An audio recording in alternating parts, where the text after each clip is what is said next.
কারণ বিগত 15 মাসে পট পরিবর্তন হওয়ার পরে সবচেয়ে বেশি লাভবান হয়েছে আহলে সুন্নাতুল জামাত সত্যপন্থী যারা তারা। কারণ এই উৎপাত এমন বেড়েছে যে তাদের কথায় কাজে একজন ন্যূনতম ইমানদার মুসলমান বুঝতে বাকি নেই যে কারা মুনাফিক আর কারা সত্যপন্থী, কারা দুনিয়াদার আর কারা আখিরাতপন্থী। সুতরাং এটা আপনাদের অপরচুনিটি, আপনাদের অ্যাডভান্টেজ হয়েছে, এটাকে কাজে লাগান এবং আপনারা প্রতিরোধ ব্যবস্থা গড়ে তুলুন। এটাই আপনাদের প্রতি আজকে আমার গুজারিশ। হযরত মুফতি সাহেব আহলে সুন্নাতুল জামাতের আকীদা সম্পর্কে খানিকটা ইঙ্গিত করে গেছে। হযরত বড় সাহেব ইঙ্গিত করেছেন, করবেন।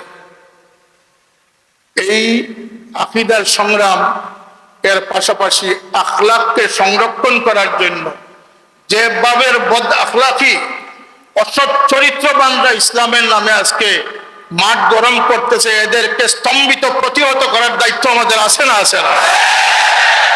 তারা যদি এইভাবে ইসলামকে কলুষিত করতে থাকে, একদিন ইসলামের স্বকীয়তা রক্ষা করা সম্ভব হবে না। তাই আপনাদের প্রতি বিনীত অনুরোধ, একদিকে আপনাদের 4টি বিষয়ে আমরা সবসময় গুরুত্ব দিয়ে থাকি। সহিহ ঈমান আকীদা, সবাই বলুন সহিহ ঈমান আকীদা। ঈমান যদি সেবা ঈমানদার হন তাহলে আপনার আমল কাজে আসবে না। ঈমান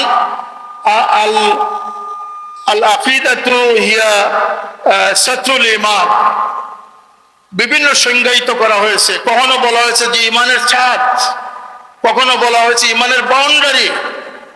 মুনাফিকদের মধ্যে ঈমানের পরিচয় কম ছিল না, কিন্তু আকীদা সহিহ ছিল না। আকীদা হচ্ছে ঈমানের জন্য সবচেয়ে সংশ্লিষ্ট, সবচেয়ে জরুরি জিনিস। আমাদের দেশে ভ্রান্ত আকীদা,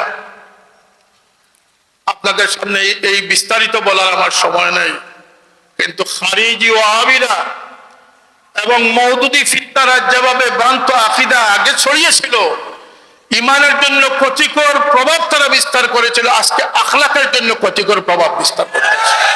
এই কথাটা নতুন সৃষ্টি হয়েছে। এই মবের মাধ্যমে মানুষকে অ্যাগ্রেসিভ করা হচ্ছে, নতুন প্রজন্মকে আজকে বেয়াদব থেকে বেয়াদব বানানো হচ্ছে। কথার সাথে আপনারা একমত আছেন না? আছেন না? কোন বেয়াদব ইসলামকে নিয়ে খেলা করার সুযোগ আমরা দিব না, আমরা আহলে সুন্নাতুল জামাতের মানুষ বেঁচে থাকতে।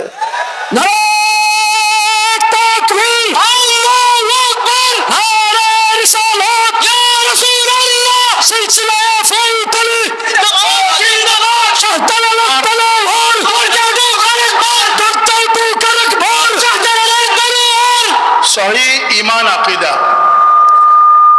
আমলে সালেহ,